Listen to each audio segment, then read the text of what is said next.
헌신에 대해서 이것이 얼마나 아름답고 깊은 영광인가 마귀가 잘 알고 있습니다.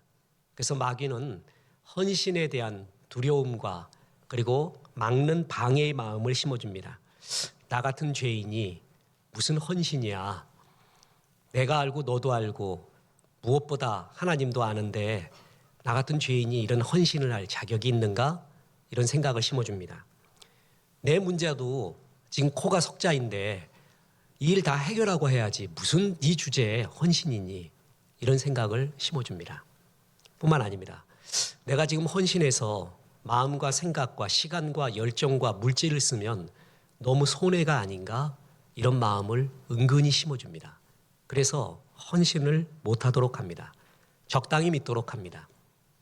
향유옥합을 깨뜨렸던 그 여인의 믿음 아시죠? 그때 그 은혜가 그런 믿음이 없었던 옆에 제자들이 하는 말이 있었습니다. 마가복음 14장 4절입니다.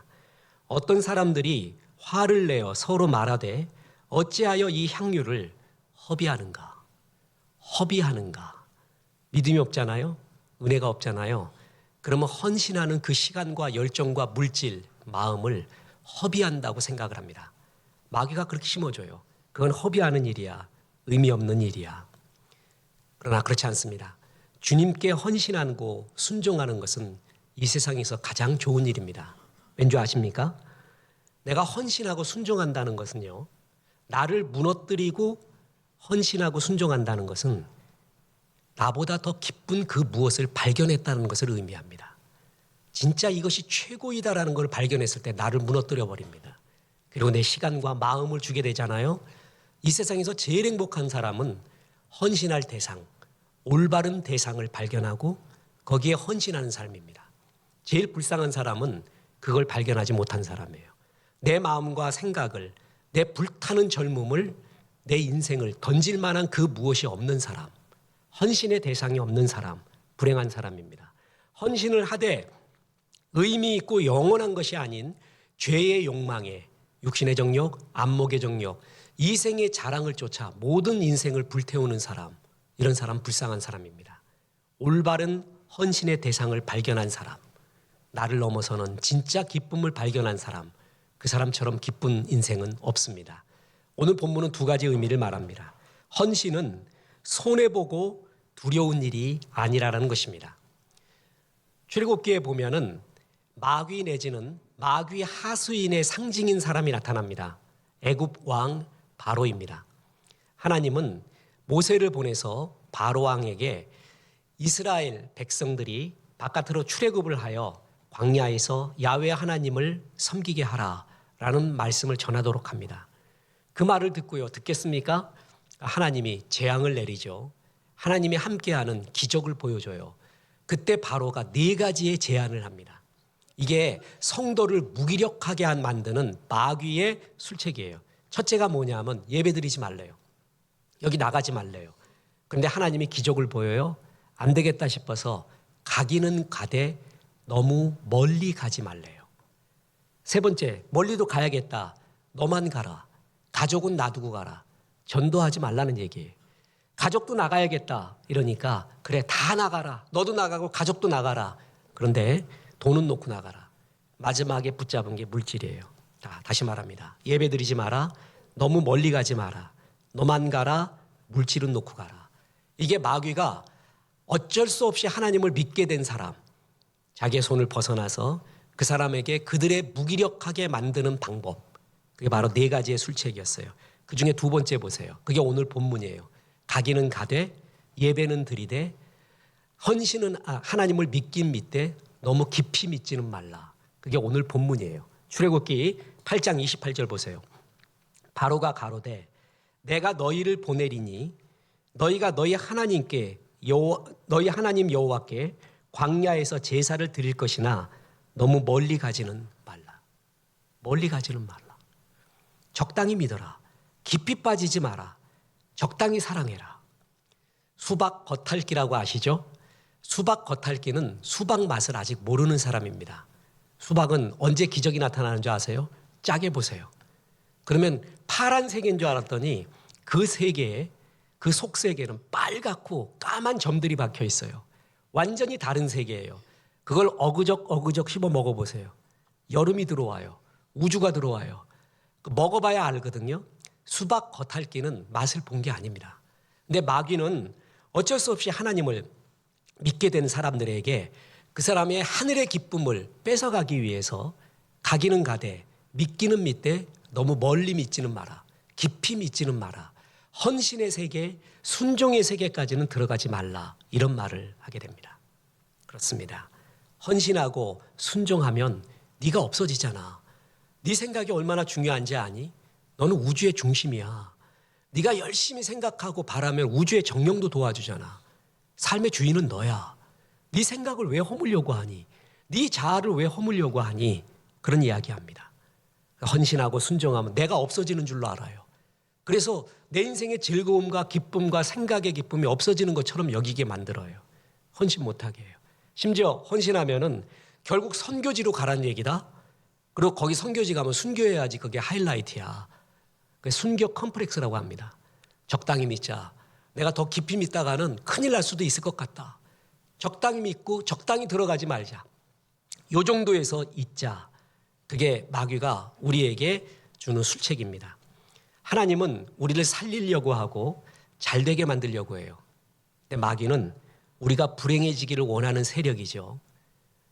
둘 다 제일 중요한 이 세상 속에서는 바라봄이 중요합니다. 신앙은 바라봄이에요. 사랑은 바라봄이거든요. 내 사랑하는 사람만 바라보는 것, 시선이 곧 사랑을 의미합니다. 어느 시선을 갖고 있느냐. 하나님은 하나님을 바라보래요. 근데 마귀는 손해보는 거를 바라보래요. 힘든 거를 바라보래요. 그래서 손해보는 거, 어려운 거, 그리고 힘든 거, 그런 것만 계속 보여줘요. 헌신이 이런 것이다. 그래서 헌신의 기쁨을 바라보지 못하도록 만들어요. 이게 마귀의 술책입니다. 오늘 본문에 두 번째이자 결론이 있습니다. 헌신을 해야 하늘의 기쁨이 임한다라는 것입니다. 신앙생활을 하는데 왜 기쁨이 없는 줄 아세요? 내게 강 같은 평화라고 했어요. 근데 왜 나한테는 강 같은 평화가 안 오고 늪 같은 허우적거림이 오느냐? 헌신을 안 해서 그래요. 깊은 헌신 속에서 오는 하늘의 기쁨이라는 게 있거든요. 마태복음 13장에 보면 밭에 감추인 보화가 있어요. 신앙생활 처음에는 그 보화를 발견하면서부터 시작해요. 그것이 내 것이 되기 위해서 내 전 소유를 팔아 그것을 샀잖아요. 팔고 살았거든요. 근데 팔지는 않아요. 헌신은 않아요. 그것이 소중하다는 것까지는 알아요. 그것이 내 것이 안 돼가요. 그 이유가 뭐냐? 헌신을 안 해서 그래요. 하나님 나라의 진짜 깊은 기쁨은 헌신할 때 오게 되는 거예요. 오늘의 또 다른 본문 누가복음 5장에 보면 게네사렛 호숫가에서 주님이 베드로를 만나는 장면이죠. 그때 주님은 베드로를 아웃라이어, 핀셋으로 뽑습니다. 은혜를 주기 위해서 네 배를 쓰겠다라고 말해요. 설교를 하는데 그 호숫가에 설교를 하는데 배에 올라서 설교를 하거든요. 근데 누구 배를 쓰느냐 하면 베드로 배를 쓰겠다는 거예요. 그때 베드로가 예스, 아멘, 내 배를 쓰십시오. 그때부터 역사가 시작이 되는 거예요. 보세요.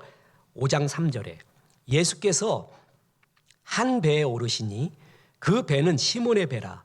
육지에서 조금 떼기를 청하시고 앉으사 배에서 무리를 가르치시더니 누구의 배요? 시몬의 배. 하나님이 네 배 쓰겠다. 베드로의 배는 강대상이 된 거예요. 예수님이 설교하는 강대상.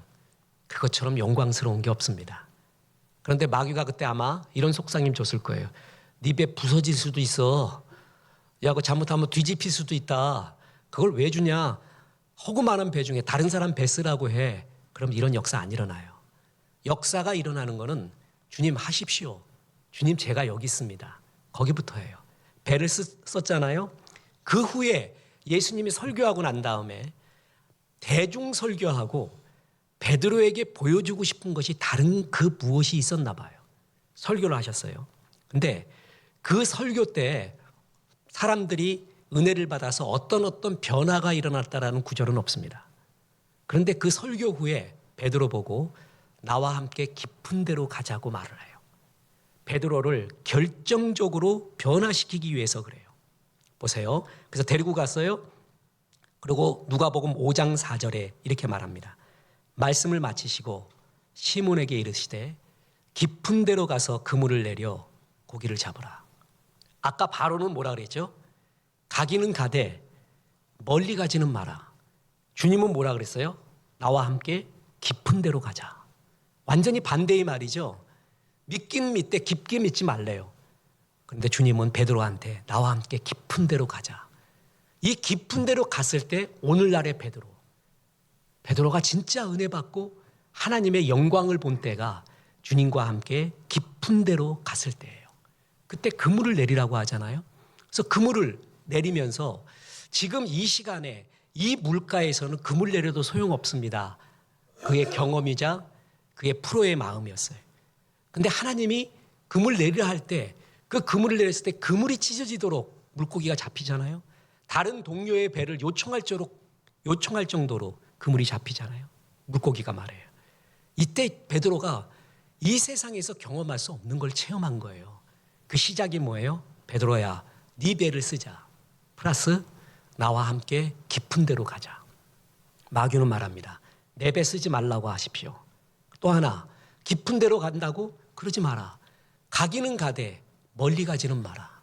이게 마귀의 술책이었잖아요. 은혜 받지 못하게 하고 하나님의 기쁨 못 느끼게 하고. 근데 주님은 반대말을 하잖아요. 나와 함께 깊은 데로 가자. 에스겔서 47장에 보면은요, 회복된 예루살렘의 모습이 나옵니다. 저는 믿고 있는 것이 있습니다. 하나님이 예루살렘을 회복하는데요, 그 회복의 시작이 성전에서부터 나왔어요. 성전에 물이 차고 넘쳐서 그 물이 닿는 곳마다 역사가 일어났거든요. 하나님이 우리 나라를 회복시키기 위하여 교회부터 충만하게 하고 역사를 이룰 것을, 그날이 오는 것을 믿습니다. 그리고 그것은 교회의 규모에 상관없이 주님의 정말 붉은 마음을 품고 있는 교회가 어디 있는가, 그에 따라서 에스겔서 47장에 나오는 성전물의 흘러넘침의 역사가 일어나요. 근데 그 물이요, 흘러넘쳤어요. 근데 처음에 발목만 적셔요. 그 다음에 무릎을 적셔요. 그 다음에 허리를 적셔요. 그 다음에 온 몸을 다 휘감아요. 하나님이 우리에게 주시고자 하는 게 뭐냐 하면 마지막 단계예요. 온 몸을 전부 성령으로 휘감는 거예요. 주의 생각과 주의 마음, 주의 사명으로 말해요. 그죠? 보세요. 에스겔서 47장 3절에서 5절 보면 그 사람이 손에 줄을 잡고 동쪽으로 나아가며 천척을 측량한 후에 내가 그 물을 건너게 하시니 물이 발목에 오르더니 다시 천척을 측량하고 내게 물을 건너게 하시니 물이 무릎에 오고 다시 천척을 측량하고 내게 물을 건너게 하시니 물이 허리에 오고 다시 천척을 측량하시니 물이 내가 건너지 못할 강이 된지라. 그 물이 가득하여 헤엄칠 만한 물이요 사람이 능히 건너지 못할 강이더라. 처음에 신앙은요, 발목만 적셔요. 뭔가 있는 것 같기는 해요. 그 다음에 무릎을 적셔요. 무릎 꿇고 기도의 맛을 알기 시작해요.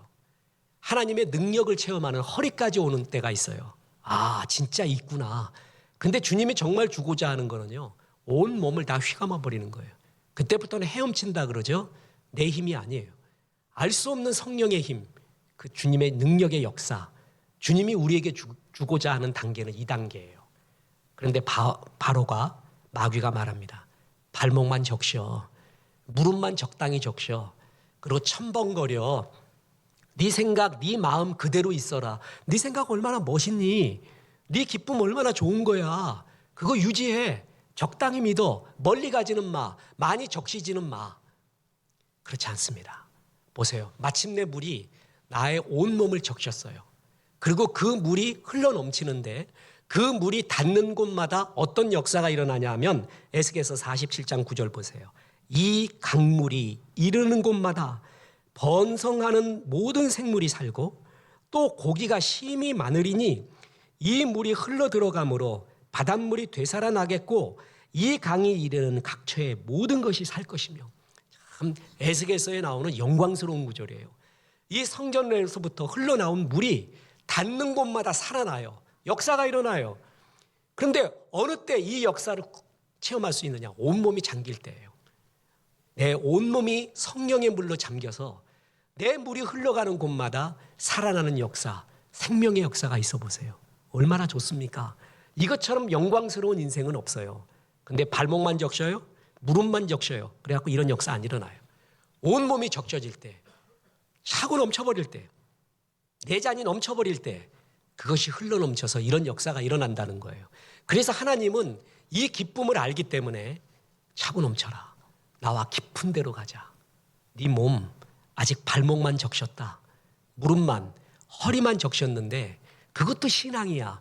하지만 진짜 완전히 차고 넘치는, 완전히 성령의 지배를 받는 이 역사를 체험해 봤니? 나와 함께 깊은 데로 가자. 그래서 깊은 데로 가봤어요. 그랬더니 베드로의 어선에, 그물에 물고기가 차고 넘쳐버립니다. 현실의 축복이 임한 거예요. 전 제가 하나님이라면 이런 불경스러운 말이 설교할 때 참 죄송스럽지만 상식적으로 내가 하나님이라면 저는 헌신하는 사람에게 현실적인 복을 채워주고 싶어요. 얘는 돈을 잘 써요. 올바른 곳에 쓰고 있어요. 소천하신 오카노 목사님이 의인이 땅을 많이 차지하라. 난 그 말이 잊혀질 수가 없어요. 의인이 땅을 많이 차지해야 나라가 잘 되더래요. 악인이 차지하니까 내 술집 만들더래. 내 이상한 집 만들더래. 근데 의인이 차지하니까 역시 좋은 데에 많이 쓰더래요. 제가 하나님이라면 그 의인에게, 헌신한 종에게 많이 쏟아부어 줄 것 같아요. 그러고 싶어요. 아니나 다를까 깊은 데로 갔던 베드로는 자기 배 빌려줬죠. 깊은 데로 가자니까 갔어요. 그리고 그물을 던지라고 얘기하니까 내 경험으로는 이 시간에 이 장소에는 그물 내려봤자 소용없습니다. 그런데 그 유명한 말씀에 의지하여 내립니다. 자아를 부신 거예요. 생각을 부신 거예요. 그때 내 생각의 베스트를 넘어선 하나님의 역사가 나타난 거예요. 그래서 얼마나 차고 넘쳤냐 하면은요, 다른 배가 와서 도와줄 정도로 그렇게 차고 넘쳤어요. 보세요. 5장 4절에서 7절. 말씀을 마치시고 시몬에게 이르시되 깊은 데로 가서 그물을 내려 고기를 잡으라. 시몬이 대답하여 이르되 선생님, 우리들이 밤이 새도록 수고하였을 때 잡은 것이 없지만은 말씀에 의지하여 내가 그물을 내리리이다 하고 그렇게 하니 고기를 잡은 것이 심히 많아 그물이 찢어지는지라. 이에 다른 배에 있는 동무들에게 손짓하여 와서 도와달라 하니 그들이 와서 두 배의 채움에 잠기게 되었더라. 깊은 데로 갔더니요, 현실에 터져 넘쳐버리는 역사가 일어났어요. 여기서 그친 게 아니에요. 그 다음이 더 중요해요. 베드로는 여기서 이 기쁨만을 기쁜 게 아니라 엉뚱한 말을 해요. 하나님 앞에 엉뚱한 말을 하면서 진짜 깊은 진리의 세계, 하나님의 깊은 태초의 세계를 깨닫게 됩니다. 이게 더 큰 기쁨이었어요. 보세요. 그물이 차고 넘쳤잖아요. 그럼 이렇게 말해야 상식적이잖아요. 괴지나 칭칭나. 네. 주님 따라 다니니까 정말 끝내주는 일이 생기는군요. 이제 나도 가족과 친지 앞에서 할 말이 생겼습니다. 역시 주님 따라가면 최고예요. 이 말을 해야 상식이잖아요. 근데 베드로는 이 그물 찢어지는 역사를 체험하고 이런 말을 합니다. 5장 8절. 시몬 베드로가 이를 보고 예수의 무릎 아래에 엎드려 이르되 주여 나를 떠나소서 나는 죄인이로소이다 하니. 엉뚱한 말을 합니다. 베드로는 그물이 찢어지는 현실의 이 축복보다, 내 체면이 섰다라는 이 축복보다 더 큰 걸 발견합니다. 하나님이신 예수님, 바다와 물고기 떼와 우주와 세계의 역사의 주인 되신 하나님을 만난 거예요. 이 예수님이 하나님이었구나. 그 앞에 서면 내 모든 것도 얼마나 부끄럽고 추할까. 주님이 너무나 잘하실 것이다. 진리 앞에, 진짜 앞에 서본 거예요. 대가 앞에 서본 거예요. 나를 지으시고 우주를 지으시고 바다와 물고기 떼와 나의 모든 걸 아는 하나님 앞에 서보는 거예요. 그러니까 견딜 수가 없어요. 주님, 나를 떠나십시오. 할 정도의 진리, 할 정도의 진짜를 발견한 것이죠. 하나님이 베드로에게 나와 함께 깊은 데로 가자는 것은 물고기를 그물에 충만하게 주기 위함, 그건 세 번째, 네 번째, 다섯 번째 일입니다. 진짜는 하나님이다. 하나님을 만나는, 깊고 깊은 태초의 하나님을 만나는, 그래서 모든 것을 초월하신 하나님의 영광을 보는 그 체험을 위해서 주님이 깊은 데로 가자는 거예요. 요한일서 2장에 보면 신앙의 단계를 말해주고 있습니다. 자녀됨의 관계, 단계, 아들의 단계, 어린아이의 단계, 청년의 단계, 아비의 단계. 다시 말합니다. 자녀됨의 단계, 그리고 아이들의 단계, 청년의 단계, 아비의 단계. 그리고 하나님은 아비의 단계까지 성숙해 하래요. 근데 마귀는 항상 어린아이의 단계에 있으래요. 어린아이의 특징이 뭐죠? 나밖에 몰라요. 받는 것밖에 몰라요. 부모의 아픔도 몰라요. 내가 좋으면 다 좋은 거예요. 이게 어린아이의 단계거든요. 그런데 요한일서 2장 마지막 단계에 보면 아비의 단계가 있는데 너희는 이 아비의 단계까지 가래요. 그 아비의 단계에 이르는 하나님의 말씀이 뭔지 아세요? 요한일서 2장 13절에 이렇게 말합니다. 아비들아, 내가 너희에게 쓰는 것은 너희가 태초부터 계신 일을 알았으며. 아비의 단계는 태초부터 계신 일을 안대요. 어린아이의 단계는 하나님이 나에게 뭘 주는 존재의 하나님이에요. 무엇을 주셔서 나를 기쁘게 하는 하나님, 그게 어린아이의 단계거든요. 근데 아비의 단계는 태초, 아르케, 삶의 본질, 원질을 아는 단계래요. 이게 진짜 단계라는 거예요. 이게 신앙의 깊이입니다. 그 사람을 알기 위해서는 그 사람이 뭘 기뻐하는가를 보면 알아요. 그 사람이 육신의 정욕, 안목의 정욕, 이 생의 자랑이 채워졌을 때 기뻐하잖아요. 그럼 그 사람의 수준이에요. 그런데 진짜 이 사람은 뭘 기뻐하냐면 태초를 알았어요. 본질을 알았어요. 진짜를 알았어요. 그 기쁨은 우리 인간이 경험할 수 있는 최고의 기쁨입니다. 베드로는 너무 복받은 분이었어요. 왜 그런지 아세요? 이때 하나님이신 예수님을 발견하잖아요. 그리고 변화산에서 뭐라 그래요? 진짜 예수님의 본래의 모습을 보잖아요. 그러니까 베드로의 유명한 말이 있잖아요. 주여 여기가 좋사오니 여기서 초막 지읍시다. 이 구절을 대개 여기에 안주하지 말고 내려가서 전도해라라는 구절로 해석을 하는데 또 다른 의미는 베드로가 최고의 것을 경험한 거예요. 세상도 나도 간 곳 없고 구속한 주만 보이는 단계예요.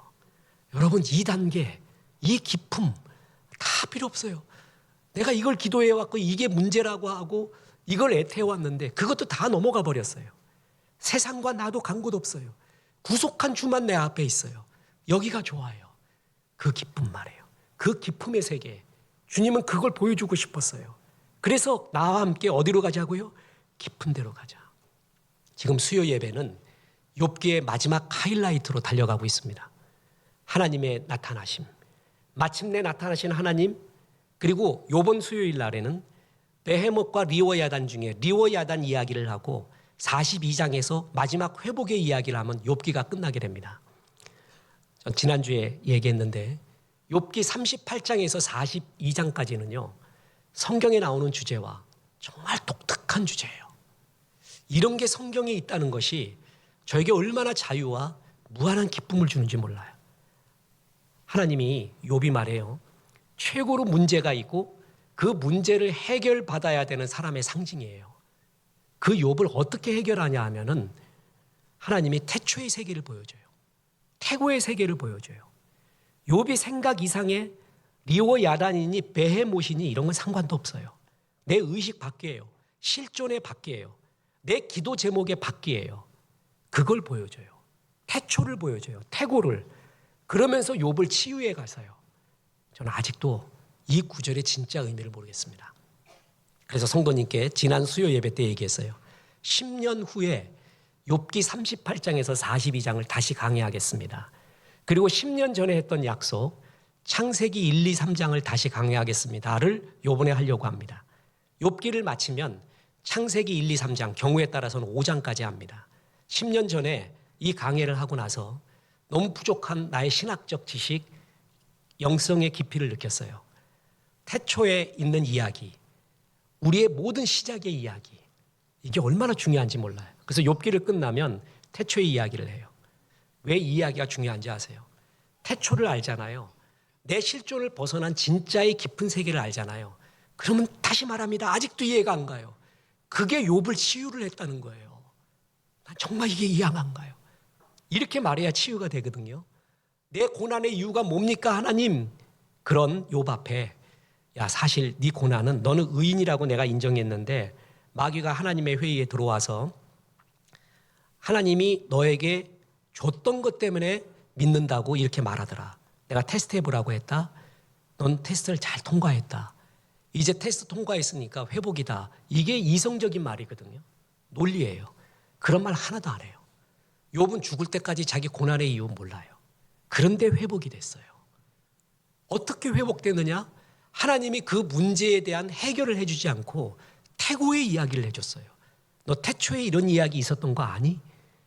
너 태어나기 전에 이런 일이 있었던 거 알아? 그 이야기를 해주면서 욥을 치유해 갔다는 거죠. 이제는 눈에 보지도 못했던 베헤못과 리오야단 이야기를 하며 치유해 줬다는 거예요. 얼마나 깊은 세계인지 몰라요. 그게 정말 하나님의 어떤 은혜의 세계가 있구나. 이 태초 아르케 본질을 알면은 치유 내지는 모든 것을 초월하는 힘을 갖게 되는구나. 이걸 느꼈어요. 그 태초의 이야기가 창세기 1, 2, 3장이잖아요. 다시 말합니다. 아비들아 내가 너희에게 쓰는 것은 너희가 태초부터 계신 일을 알았으며 아비의 단계에서 뭘 주고 해결해 주는 하나님을 넘어선 태초의 하나님, 진짜 하나님이신 하나님을 아비의 단계에서 느끼고 그걸 기뻐하는 게 아비의 단계래요. 그것은 깊은 세계에서 느끼는 주의 영광이라 말이죠. 신경림 시인이 늙은 소나무라는 시에서 이렇게 말했습니다. 나이 쉰이 넘어야 비로소 사랑을 안다고, 나이 쉰이 넘어야 비로소 세상을 안다고 늙은 소나무들은 이렇게 말하지만 바람 소리 속에서 이렇게 말하지만 난 모르겠다는 거예요. 뿐만 아닙니다. 최승자 시인이 30세라는 시에서 이런 걸 적었어요. 이렇게 살 수도 없고 이렇게 죽을 수도 없을 때 30살은 온다. 그런데 40살 때 물어볼게. 이렇게 살 수도 없고 이렇게 죽을 수도 없을 때 40살은 온다. 제가 이제 팔순을 말할까요? 이렇게 살 수도 없고 이렇게 죽을 수도 없을 때 팔순은 온다. 이 얘기가 무슨 얘기인지 아세요? 팔순 돼도 안 된다는 거예요. 구순 돼도 안 된다는 거예요. 인생의 본질. 뭘까? 진짜가 뭘까? 방황은 팔순 넘어도 안 된다는 거예요. 천구 영혼에 이런 말이 있습니다. 마음아, 어찌하여 너는 늙지 않느냐? 몸이 늙으면 너도 늙어야지. 내가 마음 너 쫓아다니다가 사람들한테 얼마나 창피당하는 줄 아냐? 나이 드신 성도님한테 물어봤어요. 나이는 아직 소녀야. 남자도 나이는 아직 청년이에요. 그런데 그 마음 따라가면 사람들이 얼마나 웃을까요? 야, 네 나이 좀 생각해. 그런데 육신은 늙었는데 마음은 하나도 안 늙어요. 마음아, 너는 왜 안 늙냐? 그 말 맞잖아요. 30 돼서도요, 40 돼서도 마음도 안 늙고요, 존재아리, 존재에 대한 질문도 안 늙어요. 죽을 때까지도 안 가는 거예요. 이건 해결이 안 되는 거예요. 40 되면 될 줄 알았어요. 50살 되면 인생 안다고? 아니더라 이거예요. 70 되면은 이제 존재아리가 끝난다고? 아니란 말이죠. 죽을 때까지 가요. 이게 우리 인생이란 말이에요. 그런데 태초가 뭔지 아세요? 그 본질을 본 거예요. 인생이 뭐고 내가 누구고 어디서 와서 어디로 가는지를 아는 이 태초를 보았을 때의 그 기쁨, 이거는 내 문제 해결했을 때의 기쁨과는 비교 불가합니다. 창세기와 욥기 38장부터의 강해를 하기 위해서 5년 전부터 공부했던 게 있다 그랬죠. 양자역학. 그거를 지난주 수요일 날 2분 동안에 했어요. 하고 나서도 이게 아니다 싶어갖고 환장하는 줄 알았어요. 5년 동안 했다니까. 그냥 머리 나빠갖고 거시밀리학, 물리학, 미신물리학, 이거의 차이점이 뭐냐. 또 여기에 나오는 뉴턴과 아인슈타인, 여기에 나오는 슈레딩거고 뭐 하이젠베르그고 뭐시고, 이게 왜 다르고, 태초는 뭐고, 우주는 팽창은 뭐고. 그러면서 이 과학자들이 하는 공통적인 점이 있어요. 내가 왜 물리학을 하느냐? 내가 누구인가를 알고 싶대요. 우주를 알고 나를 알기 위해서는 원자부터 시작해야 된대요. 큰 세계는 작은 세계로부터 시작이 됐대. 그래서 원자를 파고들면 우주도 알고 나를 안대요. 그러면서 이야기를 해요. 칼 세이건도 그 얘기를 하고요. 슈레딩거도 그 얘기를 하면서. 그러면서 작은 빅뱅이 이만한 거에서 뻥 터진 게 아니라 1도 안 되고 0.1도 안 되고 0.01도 안 되고 점도 아니고 있는 것도 아니고 없는 것도 아니고 거기서 뻥 하고 터졌대요. 그러면서 지금까지 됐대. 그래서 무기물이 어쩌고 저쩌고 해갖고 유기물도 나오고 우리가 됐대. 그래서 우리가 시초를 알았대요. 그 시초 처음이 뭐예요? 그게 아르케예요. 그게 태초예요. 성경은 태초를 알고 있습니다. 우리의 시작을 알고 있어요. 본질을 알고 있거든요. 베드로가 본 게 뭐냐면 그물 찢어지는 기쁨이 이 세상에서 다인 줄 알았어요. 근데 그 너머의 세계, 본질을 본 거예요. 주님 앞에 섰더니 저는 죄인입니다. 주님 정말 하나님이시군요. 이 문제가 부질없는 거 알았습니다. 하는 그 깊음과 기품의 세계. 욥이 문제가 해결되었던 게 그 태초를 보았을 때예요. 진짜를 보았을 때예요. 여러분, 이스라엘 백성이 애굽에서 보았던 수많은 화려한 것을 보면서 정말 우리가 믿는 야훼 하나님은 아무것도 아닌 하나님이 아닐까, 애굽의 하나님이 최고가 아닐까 했을 때 하나님이 창출 내민신을 보여줍니다. 야, 애굽 정도가 아니라 태초에 내가 천지를 창조했다. 그걸 볼 때 이 이스라엘 사람들이 얼마나 뿌듯했을까요? 얼마나 영광스러웠을까요? 그 하나님이 내 하나님이라는 거에 대해 얼마나 자랑스러웠을까요? 헌신을 할 때 점점 아비의 세계, 태초의 세계, 본질의 세계를 볼 수가 있습니다. 깊은 데로 가자. 마귀는 말합니다. 너무 멀리 가지 마라. 하나님은 말합니다. 깊은 데로 가자. 깊이 들어오고 헌신할수록 하늘의 원래의 기쁨, 진짜의 기쁨이 넘칩니다. 이 세계 속에서 마음껏 헤엄치십시오. 한 번밖에 없는 인생, 영혼에 잇대어 사십시오. 하늘의 기쁨으로 사십시오. 그 길이 헌신하는 길입니다.